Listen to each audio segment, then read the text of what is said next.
Voilà, donc ce soir, on entame un nouveau chapitre d'études. On va s'arrêter sur le livre des Juges. Le livre des Juges est situé juste après le livre de Josué. Et chronologiquement, d'ailleurs, ils se suivent. C'est le 7e livre donc de l'Ancien Testament. Et il est construit, c'est un livre qui est construit autour de 12 personnages que l'on appelle les juges. Et on voit entre autres que le livre de Josué est très enthousiasmant, puisque c'est un livre qui nous parle de victoire, de conquête, donc c'est de succès. Donc c'est vraiment un livre, on prend plaisir à le lire, non? Voilà. Et quand on arrive au livre suivant, le livre des juges, alors là, c'est déconcertant, on voit des guerres, on voit toutes sortes de choses qui sont là étonnantes. C'est un livre déconcertant. Ces 21 chapitres là qui sont vraiment déconcertants, tout simplement parce que c'est le livre de l'échec d'un peuple. Ce même peuple qui a été conquérant dans le livre de Josué, qui a connu tellement de victoires, de succès, nous le retrouvons dans le livre des Juges, et c'est un peuple qui connaît l'échec, qui n'a pas su se maintenir dans la victoire. Et si vous regardez, vous pouvez prendre la table des matières de votre Bible, nos Bibles en général suivent le canon protestant, d'accord? Et il y a un découpage qui est fait. Et quand vous regardez votre table des matières, vous apercevez que le livre des Juges apparaît dans cette classification que l'on appelle les livres historiques. Il y a 12 livres historiques et entre dans ce cadre, dans nos Bibles, donc le livre des Juges. C'est l'ordre des 39 livres de l'Ancien Testament selon le canon protestant. Maintenant, on s'aperçoit, et c'est très intéressant, que dans le canon hébraïque, pour l'Ancien Testament, on retrouve les 39 livres que nous avons dans notre canon, mais le livre des Juges est classé dans les livres des prophètes, livres prophétiques. Parce que le classement dans les Bibles hébraïques, eh bien, c'est 3 parties. La Torah, ou la loi, le Pentateuque, les 5 premiers livres de la Bible, c'est les prophètes, les Névéim, et dans ce cadre, vous avez donc le livre des Juges. Et puis bien sûr, il y a les autres écrits hagiographes, donc les autres livres, les psaumes, etc. Donc, mais dans la Bible hébraïque, les Juges, dans le livre des prophètes, dans le canon protestant, donc dans nos Bibles, c'est dans les livres historiques. Alors, est-ce un livre historique? Est-ce un livre prophétique? Alors, le problème est résolu, c'est les deux à la fois. C'est les deux à la fois. C'est un livre historique parce qu'on a des événements qui sont décrits, qui appartiennent à l'histoire, on a des personnages, on a des lieux, et tout ça, c'est réel. C'est réel. Ce sont des choses qui se sont réellement produites. Les lieux qui nous sont là présentés sont des lieux réels, qui existent encore aujourd'hui. Mais c'est aussi un livre prophétique parce que les événements qui sont relatés ont un sens pas simplement historique, mais un sens spirituel, un sens prophétique. Ils n'appartiennent pas au hasard puisque c'est Dieu qui est là, le maître de l'histoire, qui est au contrôle de l'histoire. Et dans le livre des Juges, c'est vrai, on a l'histoire sur un plan historique, mais l'histoire sur un plan aussi spirituel de la relation de Dieu avec le peuple qu'il s'est choisi, le peuple avec lequel il a établi une alliance. On voit cette alliance dans Exode chapitre 6, verset 7. « Je serai votre Dieu, mais vous serez mon peuple. » Et Dieu a donné dans cette alliance une loi qui est la loi de Moïse, qui était le cadre dans lequel devait se vivre cette alliance entre Dieu et son peuple. Donc, et le peuple était d'accord avec cela. Et Paul reprend cela, entre autres dans l'Épître aux Romains, et il montre justement la dimension prophétique que revêt le livre des Juges. Et il montre que finalement l'histoire entre Dieu et son peuple dans ce livre eh bien, nous touche aussi parce qu'on a une part de nous-mêmes qui est là. De notre histoire personnelle, mais aussi de l'histoire de l'Église. Romains 15,4, « Or, tout ce qui a été écrit d'avance l'a été pour notre instruction, dit Paul, afin que par la patience et par la consolation que donnent les Écritures, nous possédions l'espérance. » C'est ce que dit Paul. Donc l'histoire de cette relation entre Dieu et son peuple dans le livre des Juges, entre autres, et pas seulement.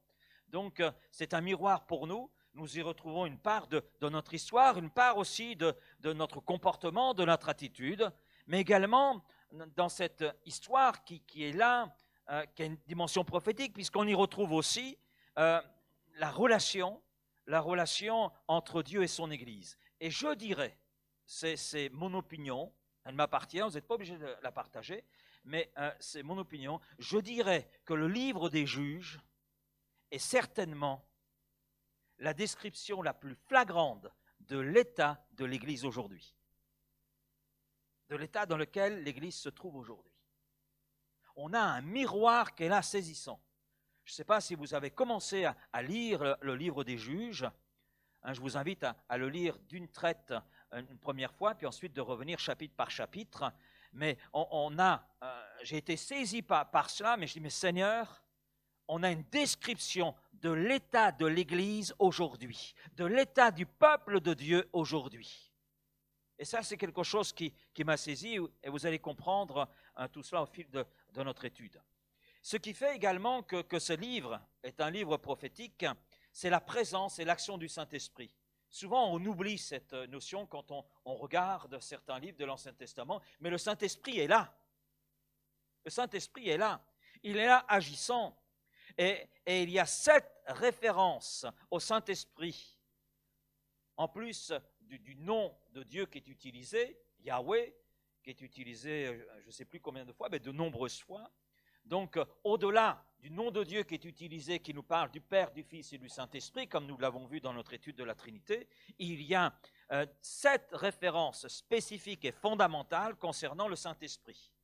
Vous avez les références sous les yeux, Juges 3.10, 6.34, 11.29, 13.24, 14.6, verset 19 aussi, 15.14. Et il est dit textuellement que les juges ont été animés du Saint-Esprit. Il y avait cette action du Saint-Esprit en eux.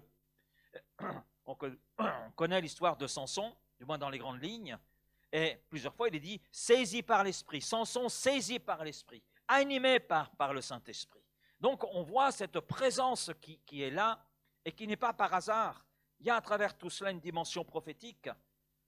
Quand l'Esprit nous saisit, on est rendu vainqueur. L'esprit qui nous saisit n'est pas un esprit de timidité, c'est un esprit de force qui nous communique la force, qui nous communique l'énergie, qui nous anime pour que nous puissions accomplir le plan de Dieu, le faire correctement. La période des juges couvre environ 350 ans. On a des indices qui nous amènent à le penser, puisque dans Juges, chapitre 1er, verset 1er, il est question donc de la mort de Josué. Donc c'est à partir de la mort de Josué. Et puis dans Juges 11, verset 26, il y a un nombre d'années qui est donné, 300 ans. Et puis on sait que ça se poursuit jusqu'à le dernier juge. Le dernier juge, c'est Samson. Du moins dans le livre des juges, c'est Samson. Mais le dernier juge, c'est Samuel. C'est Samuel. Donc ça couvre en fait une période de 350 ans. 350 ans. Et puis on a une indication qui est là aussi, et qui revient d'ailleurs plusieurs fois, qui revient comme un refrain. À cette époque-là, il n'y avait pas de roi en Israël, chacun faisait ce qui lui semblait bon.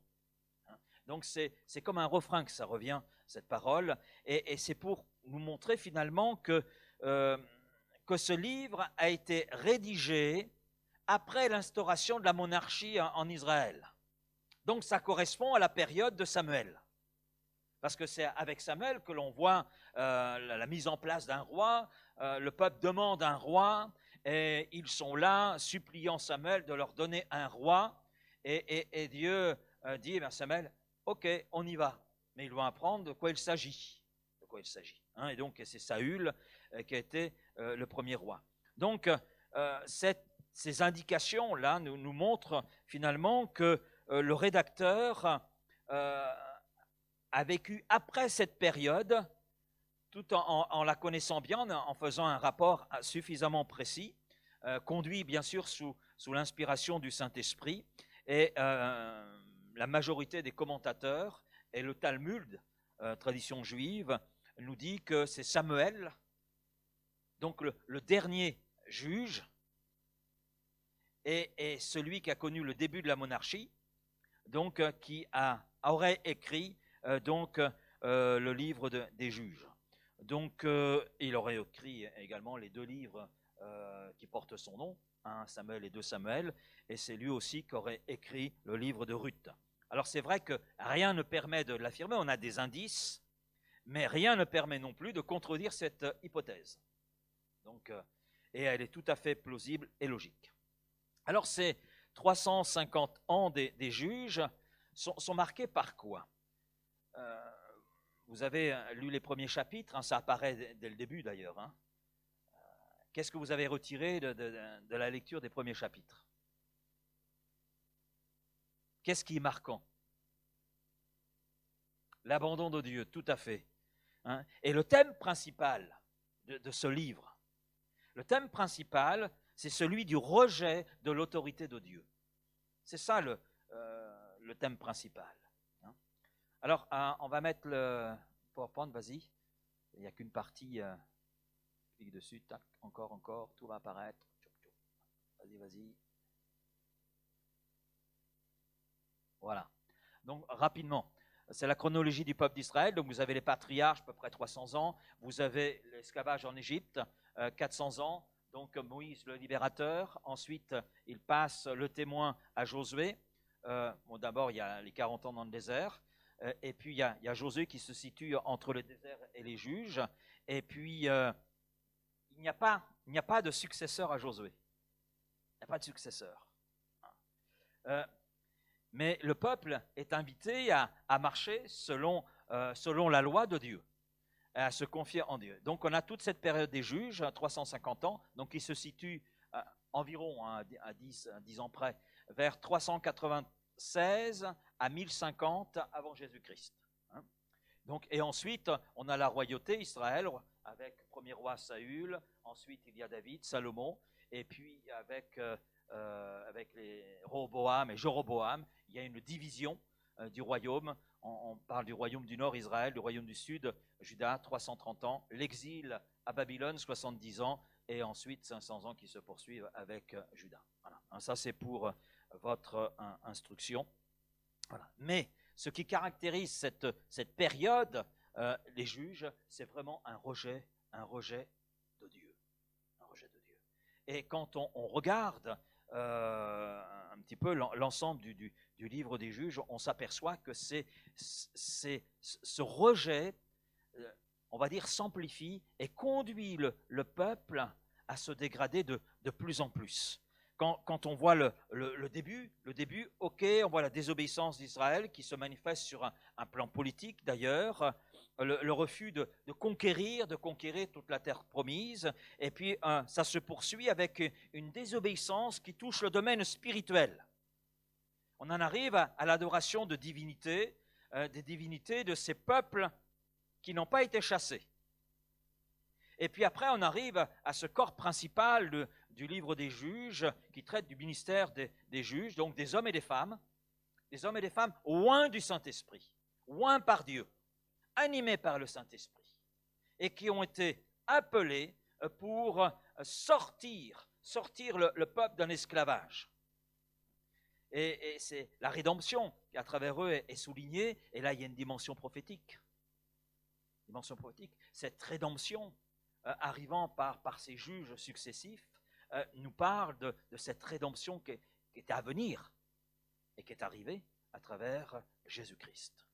Et puis les juges, on aura l'occasion de le voir, on ne les verra pas tous parce que pour certains, ils sont juste cités, pour d'autres, pour 6 d'entre eux, on a quand même des détails. Hein? Donc, c'est comme les prophètes, il y a les grands prophètes, il y a les petits prophètes, et il y a les grands juges, c'est-à-dire beaucoup de choses sont dites sur eux, et puis il y a des juges mineurs, il y a juste une mention qui est faite, mais ça n'enlève rien au fait que ces hommes et femmes donc, sont des modèles, des hommes et femmes de Dieu qui ont été oints du Saint-Esprit pour sauver le peuple et le sortir donc de la misère spirituelle, morale dans laquelle ils se trouvaient. Ils ont été c'est important de le noter, on aura l'occasion de le revoir, des libérateurs, j'allais dire divinement mandatés pour accomplir l'œuvre que Dieu leur a confiée. Et on s'aperçoit que le peuple en est même arrivé. Il y a une douzaine de 12 juges qui se sont succédés. Bien sûr, entre les juges, il y a des périodes de paix, 40 ans, 80 ans, et puis après, le peuple retourne dans le même cycle, etc. Mais on s'aperçoit qu'à un moment donné, il y a non seulement le rejet de Dieu, mais ça va crescendo, il y a le rejet même des juges. Et le rejet des juges n'est qu'un reflet finalement du rejet de l'Éternel que le peuple peut faire. Quand on ne veut pas du maître, eh bien, on ne veut pas non plus de ses messagers. C'est ce qui se passe. On les conteste, on les abandonne et même on les combat. Et ça, c'est ce que nous voyons dans le livre des juges, mais c'est aussi une réalité dans l'histoire de l'Église et dans notre histoire encore aujourd'hui. Et puis, il y a dans le livre des juges deux conclusions en fait. Ça va des chapitres 17 à 21, parce qu'il est parlé des juges, et ça s'arrête au chapitre 16, verset 31. Et après, chapitre 17 jusqu'au chapitre 21, on voit l'infidélité des Lévites. Donc là, ça va vraiment crescendo. Ces hommes qui sont appelés par Dieu à servir de modèle à Israël, qui deviennent des contre-exemples au sein du peuple.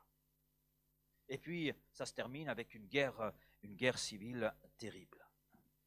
Donc, on voit le thème principal qui est là, le rejet de Dieu, mais il y a d'autres thèmes secondaires qui sont abordés.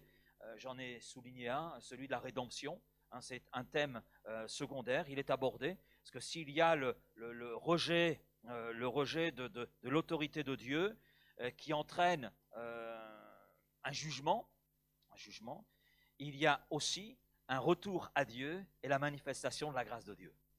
Et on a toute une image de ce que Dieu a fait en Jésus-Christ et pour nous. Et puis il y a aussi un autre thème qui est abordé, celui de la rétribution divine. Ce sont des choses qui sont là abordées. Alors, je suis un petit peu long dans cette introduction. La raison est toute simple. C'est parce que, comme je le disais en tout début, quand on lit ces 21 chapitres, c'est un peu déconcertant. Et on se dit, mais pourquoi en fait ces chapitres sont là dans la Bible? Il est question de meurtre, il est question de violence, il est question violence qui va d'ailleurs crescendo. Et quel est l'intérêt de tout cela? Alors, quand on comprend quel est le thème majeur du livre, le thème central, c'est évident que à partir de là, on envisage le contenu du livre sous un angle tout à fait différent. Les choses deviennent plus claires. Alors, on entame l'étude. Alors, je ne vais pas faire une étude comme j'ai pu le faire pour Timothée, verset par verset, parce que ce serait long, fastidieux et pas forcément enrichissant. Donc, le but n'est pas qu'on s'ennuie, le but est de comprendre. Voilà. Donc, on va faire sous forme de tableau. Alors, la question par rapport à tout ce que je viens de dire, c'est comment le peuple d'Israël, le peuple de Dieu, le peuple qui a vu de grandes choses de la part de Dieu. Si on revient, tu peux revenir en arrière s'il te plaît, Florian, au slide précédent, encore, voilà, encore avant. Voilà. Donc, la période des patriarches, on voit l'alliance de Dieu établie avec Abraham, etc. C'est, j'allais dire, des récits glorieux. on voit des hommes, on voit leur vie, on voit aussi leurs problématiques. Hein. Le Seigneur ne nous présente pas des hommes parfaits, non, il nous présente des hommes de la même nature que nous. Et puis on a en Égypte, et on voit Dieu qui suscite un libérateur en la personne de Moïse, et on voit les miracles de Dieu qui s'accomplissent. Le peuple est témoin de tout cela. Témoin de tout cela. Ensuite, il y a le passage dans le désert. Il est bien précisé que leurs chaussures ne se sont pas usées. Dieu a pris soin d'eux. Il leur a donné la manne, il leur a donné des cailles, il a pris soin de leur donner de l'eau, même quand ils ont trouvé amère, Dieu a adouci cette eau, etc. Il a répondu à un certain nombre d'exigences, de grognes de la part de son peuple, de murmures, mais Dieu était là. Dieu était là, a pris soin de son peuple. Après, il y a la conquête avec Josué, donc ils ont vu Jéricho, une forteresse imprenable. D'ailleurs, les gens de Jéricho pensaient que c'était imprenable. Et pourtant, cette forteresse, elle est tombée avec une stratégie complètement absurde, si on regarde militairement parlant. Parce que faire le tour de la ville et sonner de la trompette, c'est une stratégie bizarre. Hein? Mais il n'y a que Dieu pour donner une stratégie comme ça. En plus, ça a marché. Les murailles sont tombées.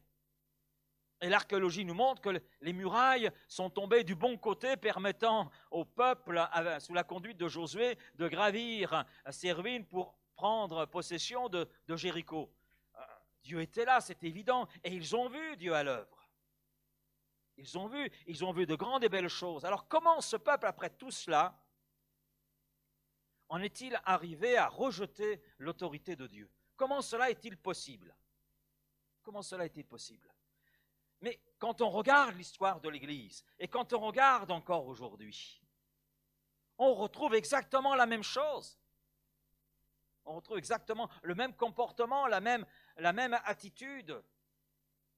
Comment le peuple de Dieu, le peuple chrétien aujourd'hui, en est-il arrivé à rejeter l'autorité de Dieu et à placer sa confiance dans des structures, à placer sa confiance dans des hommes, dans des doctrines pernicieuses, etc., qui pullulent aujourd'hui et qui se répandent à vitesse grand V? Et ça, nous le savons, le Seigneur l'a annoncé. Alors je dirais que la raison majeure à cette situation, par rapport à ce qui est écrit dans le livre des Juges, je dirais que la raison majeure, c'est l'obéissance partielle du peuple à l'ordre de Dieu. Et aux yeux de Dieu, obéir partiellement équivaut à désobéir. Dieu n'exige jamais moins que tout. En fait, c'est tout ou rien. Il a donné tout en Jésus-Christ. Il a tout donné. Jésus s'est donné entièrement. Le sacrifice est un sacrifice parfait, agréé de Dieu. Agréé de Dieu. Et Dieu exige de notre part tout. Tout. Il ne veut pas être le Seigneur simplement d'une partie de nos vies ou un jour par semaine. Non, il veut être le Seigneur de toute notre vie, tous les jours de notre vie. C'est ce qu'il veut. Et c'est d'ailleurs ce que nous avons confessé en passant par les eaux du baptême. C'est l'engagement que nous avons pris, l'alliance que nous avons traitée en toute conscience avec Dieu. En prenant Dieu pour témoin, en prenant l'Église pour témoin, mais en prenant aussi les anges pour témoin, mais aussi Satan, témoin de notre engagement. Mince, celui-là, je l'ai perdu. Amen. Tu m'as perdu parce que c'est Christ qui m'a gagné. Alors, quel était l'ordre de Dieu? L'ordre de Dieu était très clair pour le peuple. On le voit dans Nombre chapitre 33, les versets 50 à 56. L'Éternel parla à Moïse dans les plaines de Moab, près du Jourdain, vis-à-vis de Jéricho. Il dit, parle aux enfants d'Israël, dis-leur ceci. Lorsque vous aurez passé le Jourdain et que vous serez entrés dans le pays de Canaan, vous chasserez devant vous tous les habitants du pays. Vous détruirez toutes leurs idoles de pierre. Vous détruirez toutes leurs images de fonte. Et vous détruirez tous leurs hauts lieux. Notez bien, il y a un petit mot qui est là et qui est important.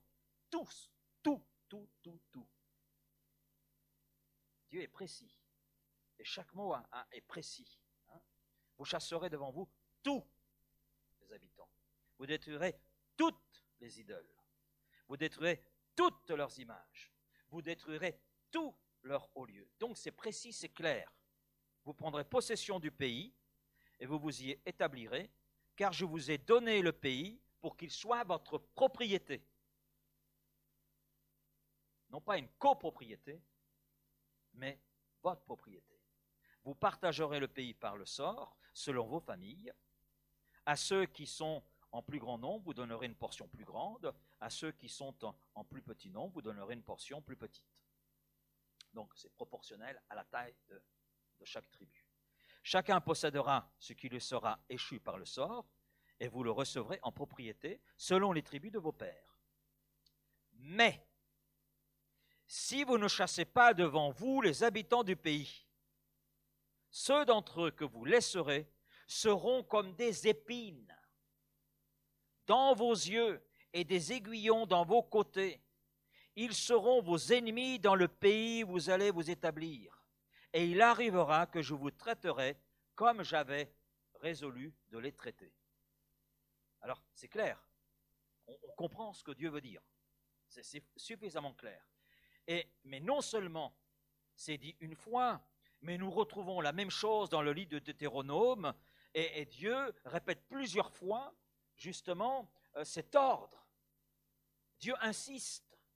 Et si Dieu insiste sur quelque chose, c'est que ce qu'il dit spécifiquement est fondamental, et prioritaire. Et puis, avant de laisser le peuple poursuivre la conquête, cela c'était avant Josué, avant l'entrée dans la terre promise, mais avant de laisser le peuple poursuivre la conquête de la terre promise, Josué a pris soin de reprendre tout ce que Dieu avait dit. Il dira, Josué 23, donc la fin du chapitre, enfin la fin du livre de Josué, et c'est Josué qui est là âgé, fatigué.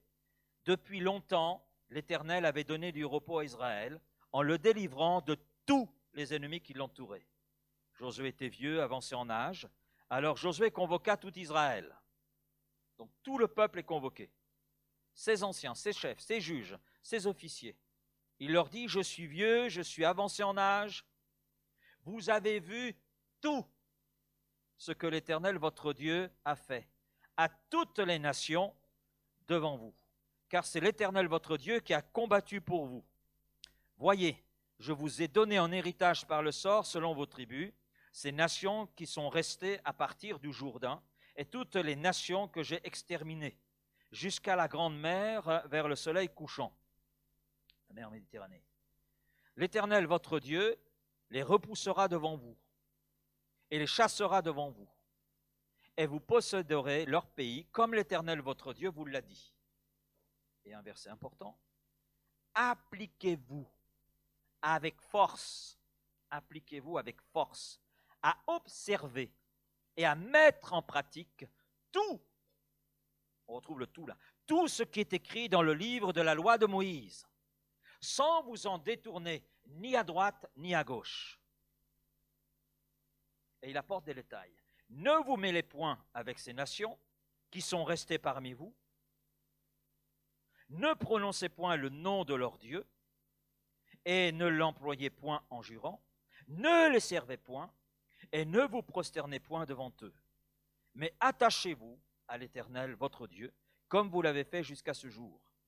L'Éternel a chassé devant vous des nations grandes et puissantes, et personne jusqu'à ce jour n'a pu vous résister.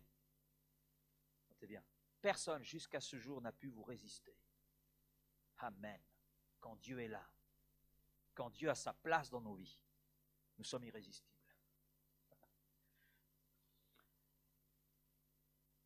Je continue.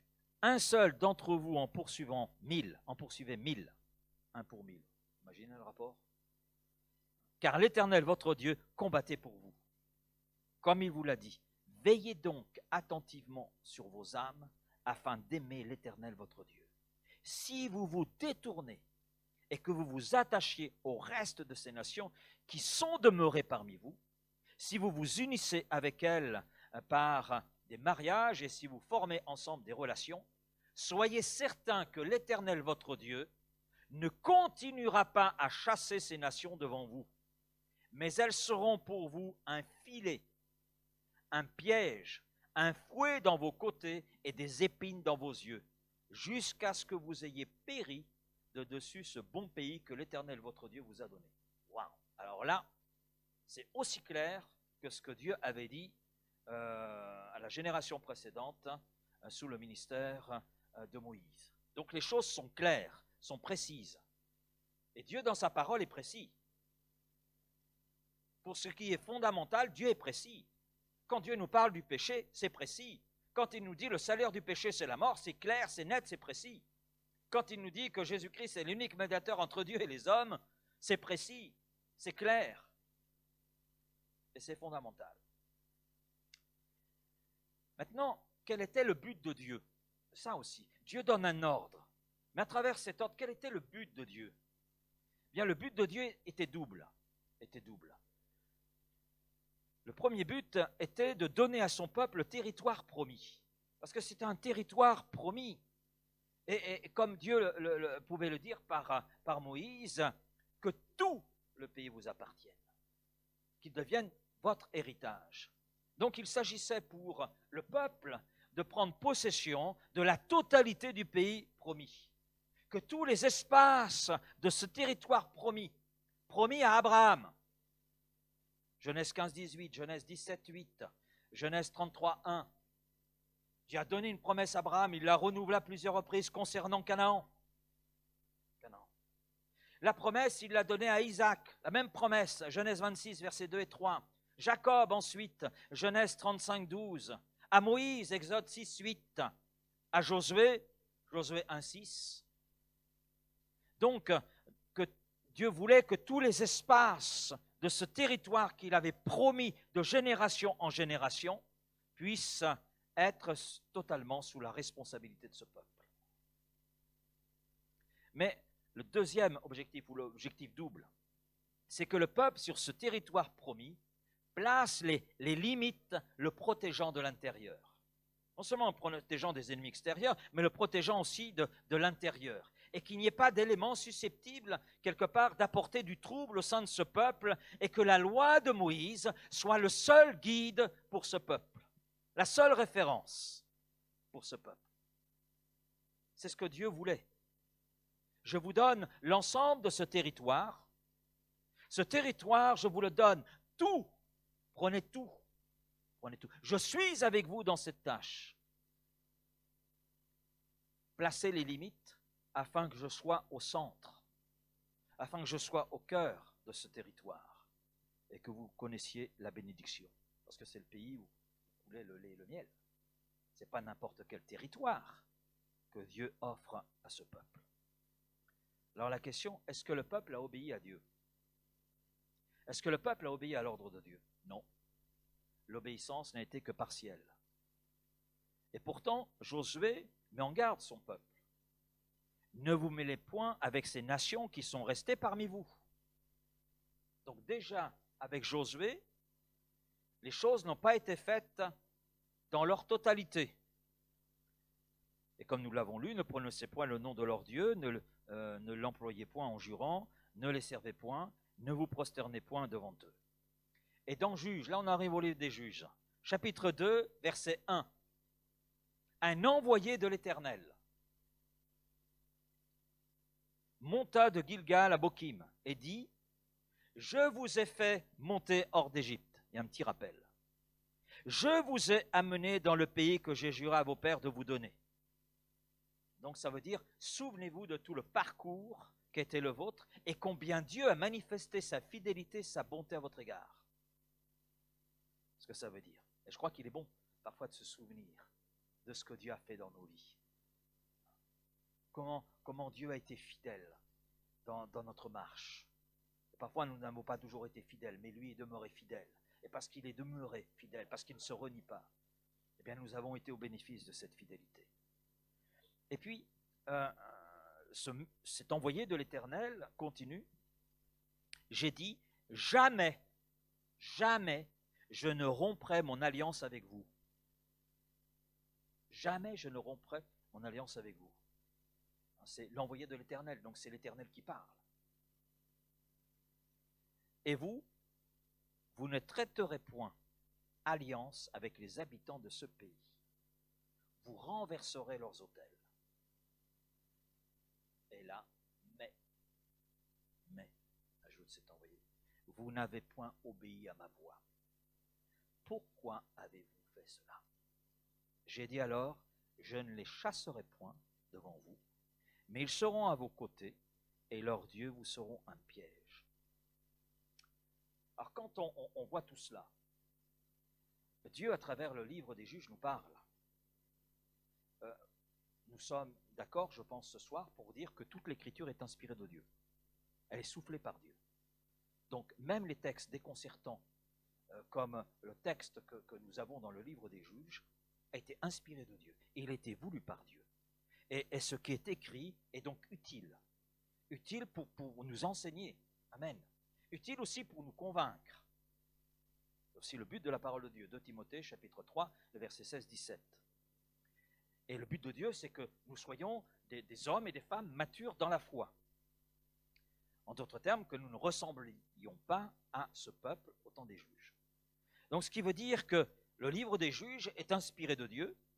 Dieu a voulu les récits que ce livre peut contenir, même s'ils sont déconcertants, parce qu'à travers Dieu, à travers ces textes, Dieu nous parle, Dieu nous interpelle, Dieu nous enseigne et Dieu veut aussi nous convaincre.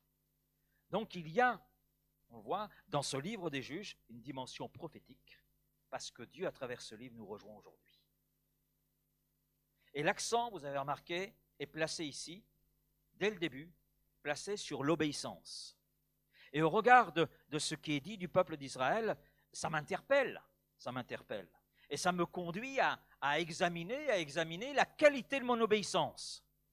Je ne sais pas comment vous envisagez les choses, mais puisque la parole de Dieu est un miroir, puisque c'est un livre inspiré, puisque ce qui a été écrit d'avance l'est pour mon instruction, ça veut dire que ce qui est écrit dans ce livre me concerne moi aujourd'hui, même s'il y a des siècles qui nous séparent, ça me concerne et ça m'invite à réfléchir, puisque Dieu met l'accent sur l'obéissance, à réfléchir à mon obéissance et à la qualité de mon obéissance.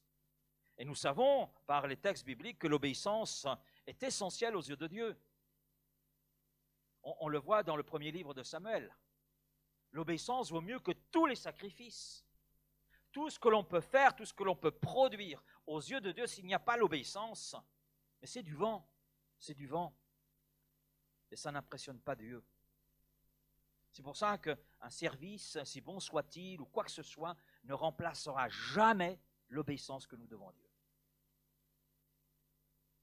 Alors, la qualité de notre obéissance, elle est importante aux yeux de Dieu, et c'est ce qui est mis en évidence dans le début de ce livre des Juges, parce que la qualité de notre obéissance, finalement, révèle le niveau de notre attachement à Dieu, c'est ça en fait, le niveau de notre consécration à Dieu, le niveau de notre service, le niveau de notre attachement à l'Église, qui a été voulu par Dieu. Jésus dit, je bâtirai mon Église. Ce n'est pas mon Église à moi. Ce n'est pas mon Église à moi.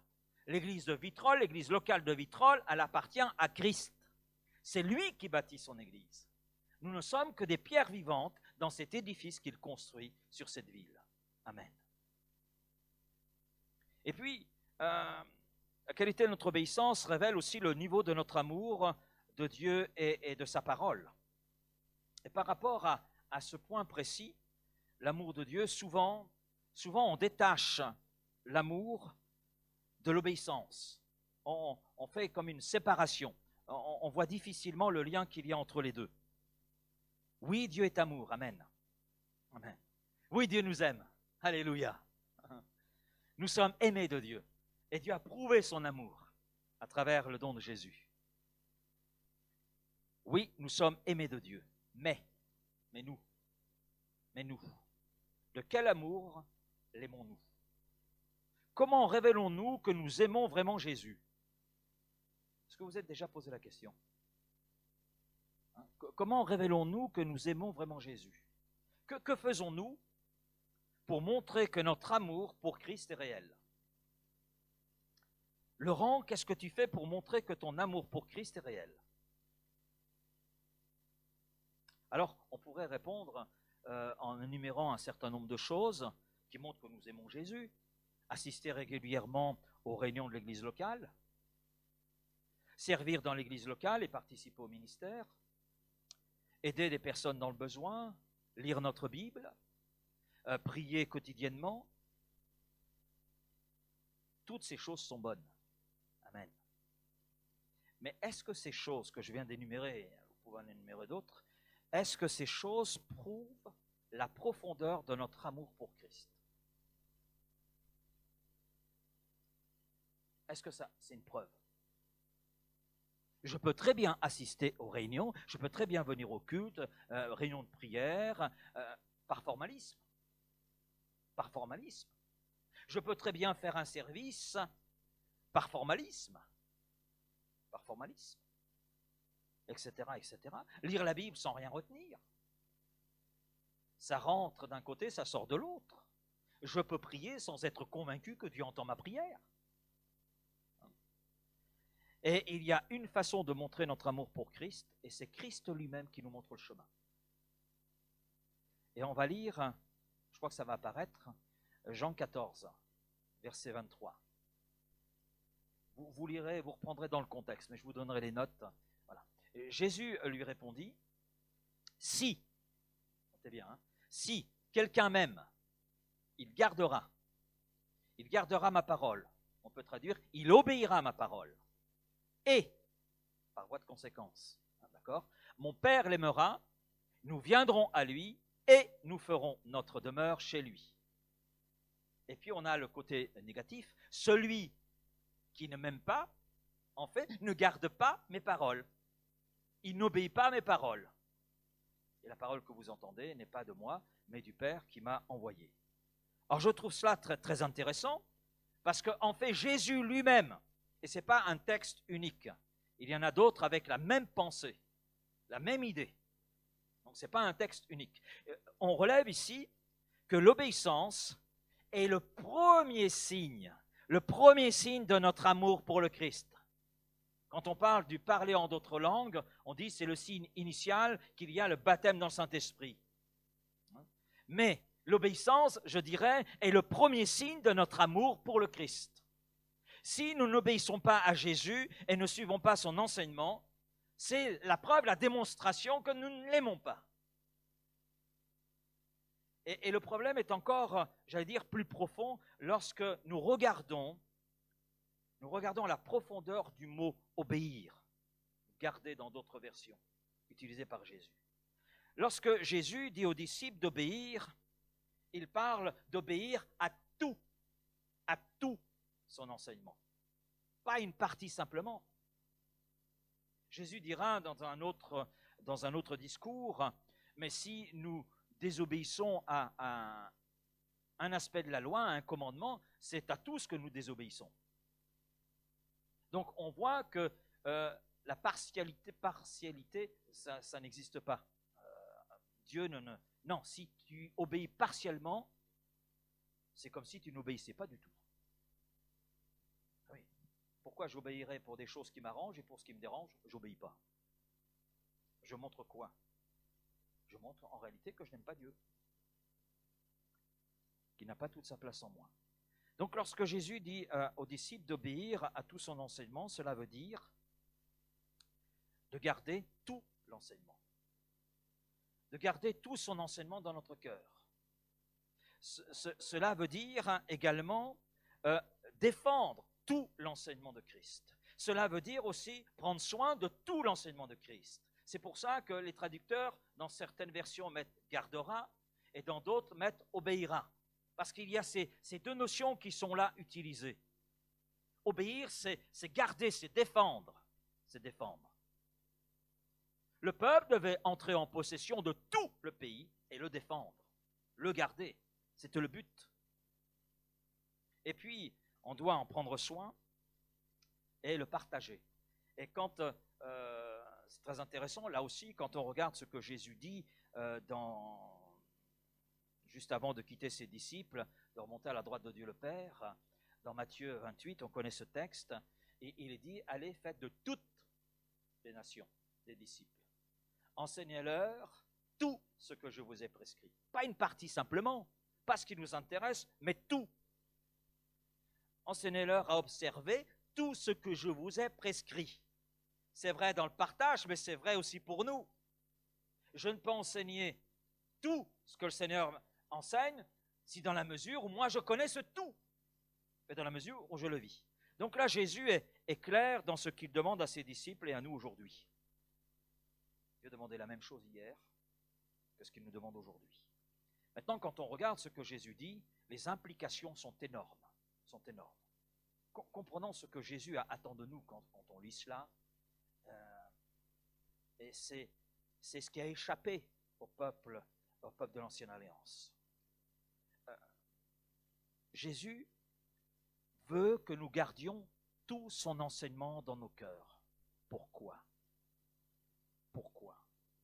Afin que ce tout qu'il nous enseigne vienne changer nos vies, les transformer.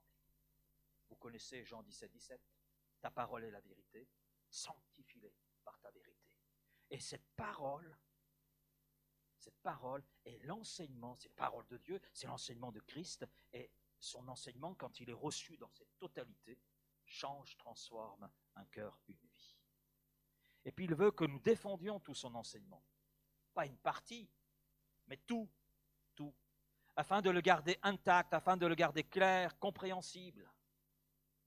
Et l'enseignement de Jésus, on le sait aujourd'hui, c'était vrai hier, c'est encore aujourd'hui, ce sera encore pire demain. L'enseignement de Jésus est un enseignement attaqué par des ennemis, attaqué par des faux enseignants qui tordent le sens de ce que Jésus a dit. Et on en arrive aujourd'hui à dire qu'on n'a pas besoin de l'Église, que l'Église, ça ne sert à rien. Mais alors, ce que Jésus a dit, je bâtirai mon Église, c'est un mensonge. Donc on en arrive, à travers certains enseignements, à faire croire que ce que Jésus a dit est mensonge. Alors ça, non. J'aime l'Église, parce que c'est Dieu qui a voulu l'Église. C'est Dieu qui l'a construit. Et puis, Dieu va enlever son Église. Amen. Amen. Amen. Donc il y a des faux enseignants qui sont là, qui sortent le sens de l'enseignement de Jésus, et de nos jours, ça pullule. Et je suis impressionné. Et puis, il y a le diable aussi qui sème le doute, exactement comme en Éden. Il fait exactement la même chose. Dieu a-t-il réellement dit? Ben oui, après tout, est-ce que la Bible est vraiment la parole de Dieu? Est-ce qu'elle est vraiment inspirée? Et puis, qu'est-ce qui nous dit que le christianisme est la vérité? Le bouddhisme ne serait-il pas la vérité? Etc., etc. Et puis, il y a le monde qui veut nous faire croire que l'enseignement de Christ est un mythe, une philosophie désuète. Quelle philosophie me présente le monde quand je vois dans quel état il se trouve? Et puis, le Seigneur veut aussi que nous prenions soin de cet enseignement. Le psalmiste, vous connaissez ce texte, le psaume 119, verset 11, « Je sers ta parole. » Je prends soin, c'est ce que ça veut dire. Je prends soin de ta parole. Et j'en prends soin, elle est là dans mon cœur, elle remplit tout l'espace de mon cœur, et je la serre sur mon cœur précieusement parce que c'est un trésor, amen, afin de ne pas pécher contre toi. Prendre soin de l'enseignement de Christ, c'est découvrir la valeur de cet enseignement et découvrir la grandeur de son auteur. C'est ça en fait. Et j'aime beaucoup, je le cite souvent, mais je trouve ça tellement beau, théologienne qui a dit « Ouvrir la Bible, c'est entrer chez Dieu ». Et c'est vrai, c'est la parole de Dieu. Donc l'ouvrir, on entre chez Dieu. Et la méditer, c'est converser avec Dieu. Combien de gens, même des croyants, disent « Mais Dieu ne me parle pas ». Mais commence à ouvrir la Bible. Entre chez Dieu. Entre chez lui. Et lis. Écoute. Il te parle à travers cette parole. Il te parle. veut que nous en prenions soin. Il veut que nous le partagions avec les autres. Enseignez-leur à observer tout ce que je vous ai prescrit. Et dans ce chemin-là, le Seigneur nous accompagne. On aime bien la dernière partie de l'ordre de mission. Voici, je suis tous les jours avec vous. Mais souvent, c'est sorti de son contexte. Hein. Si je reste peinard chez moi, attendre que les choses passent, il est évident que le Seigneur ne sera pas avec moi. Il est avec nous dans la mesure où il y a cette obéissance. Si vous obéissez à mes ordres, je serai avec vous pour prendre possession du territoire. Je serai là avec vous et je serai même devant vous pour chasser devant vous ces peuples. C'est la même chose aujourd'hui.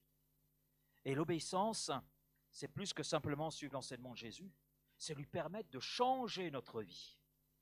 Changer notre vie. C'est ça. Et il nous invite à vivre notre vie selon son enseignement. Et la manière dont nous vivons les enseignements de Jésus détermine finalement le niveau de notre amour pour lui et notre niveau d'engagement.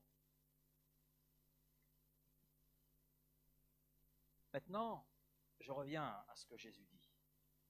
Parce qu'il y a une profondeur dans ce qui est exprimé. Et je me dis, comment le peuple de l'Ancienne Alliance est-il passé à côté? Mais combien encore le peuple aujourd'hui, le peuple de Dieu, passe à côté? Dans cette promesse proclamée par Jésus, il y a si. Donc, on annonce une promesse. Si vous obéissez à ce que je dis, alors et. Il y a le et. Et notez bien, la première chose qui est dit, et mon Père l'aimera. Hein? Si quelqu'un m'aime, il gardera, il obéira à ma parole. Donc, aimer, obéir, ça se confond. On ne peut pas les séparer. J'obéis à la parole de Dieu, je montre que j'aime Dieu. Et obéir, c'est mettre en pratique, c'est ce qu'on vient de voir ensemble, d'accord? Et par voie de conséquence, mon Père, dit Jésus, l'aimera. Donc, ça veut dire que le Père, à partir de là, va montrer son amour. Moi, ça m'a interpellé, mais je dis, mais Seigneur, tu as déjà prouvé ton amour. Tu as déjà prouvé ton amour en donnant ce que tu avais le plus cher, Jésus. Mais là, on atteint une autre dimension. Et mon Père l'aimera. Donc, ça veut dire qu'on entre dans une autre dimension de la découverte de qui est Dieu. Waouh! Mais ce n'est pas fini. Et, il y a en fait deux conséquences. Mon Père l'aimera, nous viendrons à lui et nous ferons notre demeure chez lui. Et notez bien, dans un premier temps, il est dit « et le Père ». Okay, et le Père l'aimera. La deuxième conséquence, c'est un « nous » qui est utilisé, un pluriel. Nous viendrons à lui, nous ferons notre demeure chez lui. C'est plus un singulier, là c'est un pluriel. Le « nous » englobe la présence du Père, la présence du Fils, la présence du Saint-Esprit. C'est extraordinaire. Ce qui sommes-nous?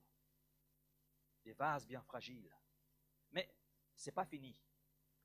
Il y a ce mot « demeure ». Nous ferons notre demeure. Vous savez ce qu'est une demeure? C'est son domicile. Votre demeure, c'est votre domicile. Là où vous résidez. D'accord? C'est je demeure rue Théodore Aubanel. C'est mon domicile. C'est ma résidence permanente. Ce n'est pas un mot utilisé par hasard, là. Ça va plus loin que simplement maison. Dans certaines traductions, mettre maison. Nous ferons notre maison. C'est plus que cela, c'est beaucoup plus profond. Et j'ai été étonné. Ce mot m'a interpellé. Vous allez dire, mais des fois on s'arrête sur des choses, on se pose la question, mais pourquoi le Seigneur nous arrête? Moi, il m'a arrêté sur le mot demeure. Et pourtant, c'est utilisé aussi dans l'évangile de Jean, toujours, au chapitre 15, si vous demeurez en moi, etc. Mais là, ce n'est pas le même mot. C'est le même mot en français, mais en grec, ce n'est pas le même mot. Là, c'est un mot tout à fait différent.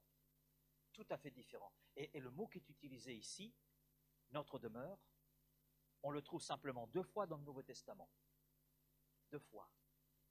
Et 2 fois dans l'Évangile de Jean au chapitre 14. Et la première fois que ce mot est utilisé dans le chapitre 14, c'est juste au verset 2. On va le lire ensemble parce que c'est trop beau. C'est trop beau. Là, Jésus est avec ses disciples. Et donc, Jean 14, verset 2. Il y a plusieurs demeures dans la maison de mon Père. Bien. Il y a plusieurs demeures. C'est le même mot que celui que nous trouvons dans le verset 23. C'est le même mot. Et c'est les 2 seules fois où ce mot est utilisé, apparaît, hein, en grec du moins. Donc il y a plusieurs demeures dans la maison de mon Père. Si cela n'était pas, je vous l'aurais dit.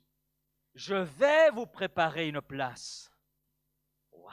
Je vais vous préparer une place. Et là, Jésus parle de quoi? Jésus parle de notre opportunité de demeurer, d'avoir une résidence permanente avec Dieu pour l'éternité. De bénéficier de façon éternelle et permanente de la présence de notre Dieu. Père, Fils et Saint-Esprit. Mais attendez, s'il l'utilise dans ce sens,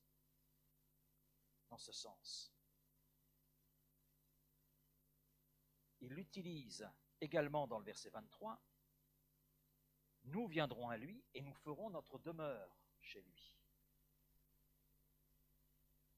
Non, pas du tout. Pas du tout. Dans cette deuxième utilisation, il ne s'agit pas d'une opportunité qui nous est offerte en Jésus-Christ et que nous avons parce que nous avons en Jésus-Christ la vie éternelle.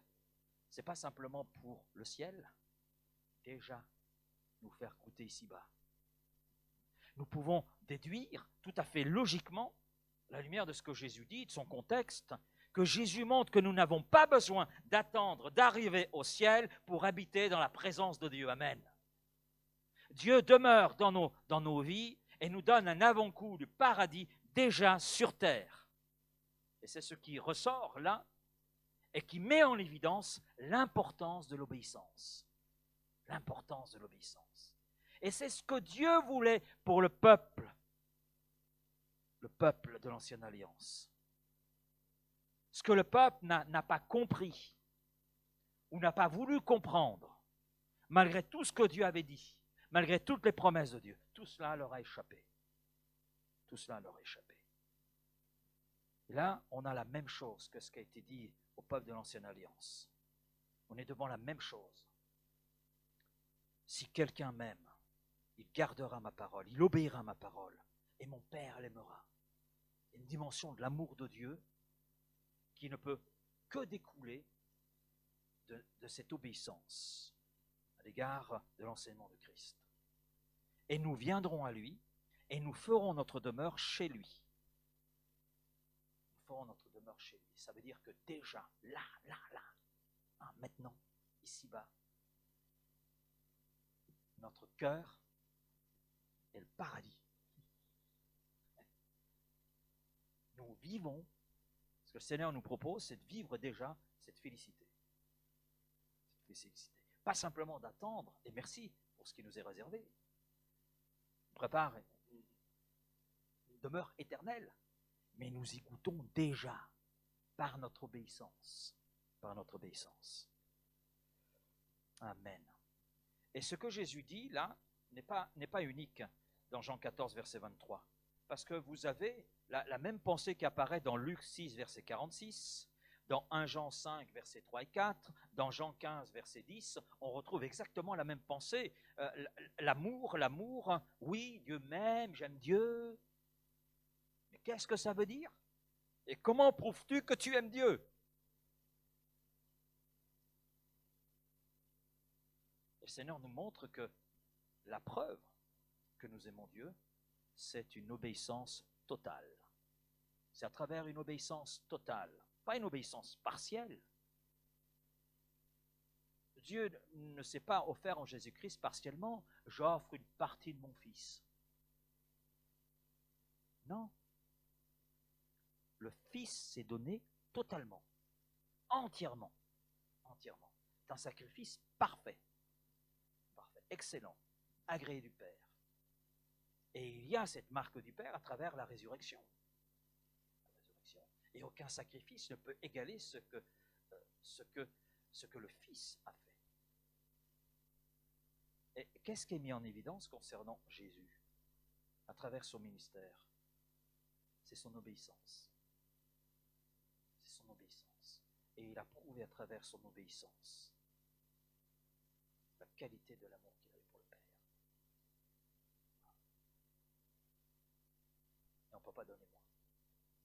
Alors bien sûr, il ne nous invite pas à donner notre vie en sacrifice, parce qu'il est le sacrifice parfait. Mais il nous invite à lui obéir totalement. Ça, c'est le sacrifice qui lui plaît. Une obéissance totale, sans réserve. Sans réserve. On arrête là pour ce soir. Nous verrons la semaine prochaine donc les conséquences de cette obéissance partielle, où ça conduit le peuple. On va voir tout cela, parce qu'il y a une suite, bien sûr. Hein? Donc, et on voit Dieu dès le début, et mettre en évidence l'obéissance. Et Jésus reprend tout cela de façon différente pour nous parler à son peuple aujourd'hui. Et tout cela, on veut le retenir. Donc, je vous enverrai les notes. Vous pourrez revoir tout cela tranquillement, revoir les différents textes. Mais je vous invite à lire d'une traite le livre des Juges. Ça prend un peu de temps, c'est 21 chapitres, mais prenez le temps, ça vous donne une vue d'ensemble, puis après reprendre tranquillement. Hein, j'ai dit, on va faire non pas une étude systématique verset par verset, mais on va prendre des tableaux de ce livre, on va s'arrêter sur les Juges, ce qu'a été leur vie, ce que Dieu a fait à travers eux, et à travers eux, ce que Dieu veut faire à travers nous. Voilà donc pour ce soir. Et puis si vous avez des questions, n'hésitez pas à me contacter. Bien sûr, je reste disponible si vous avez des questions. Voilà pour cette soirée. On se retrouve dimanche. Dimanche pour une bonne journée. Dimanche matin pour ce culte de louange, d'adoration. Être là dans l'obéissance. Hein. Parce que là aussi, au niveau de l'adoration, il n'y a pas d'adoration sans cette obéissance. Et puis l'après-midi, donc on se retrouvera aussi à 15h30. Donc pour ces deux rendez-vous bénis, deux rendez-vous que le Seigneur nous donne pour être avec lui, être ensemble. Hein. Combien elle est belle, la famille de Dieu. Amen. Elle est belle. Oui, elle est belle. L'Église est belle. Elle est belle parce que c'est le Seigneur qui l'a voulu, c'est le Seigneur qui l'a construit. Et nous sommes les pierres vivantes. Alors il y a quelques tâches sur ces pierres qui sont là, le Seigneur les enlève. C'est le travail de la consécration, la sanctification. Il nous donne tous les éléments pour cela. Voilà. Et puis il y a des pierres un peu avec des angles, il les arrondit un petit peu ces angles, pour que ça puisse se caler. Ça c'est toute l'œuvre de Dieu. Et tout cela, il le fait parce qu'il nous aime. Alors à nous de lui témoigner.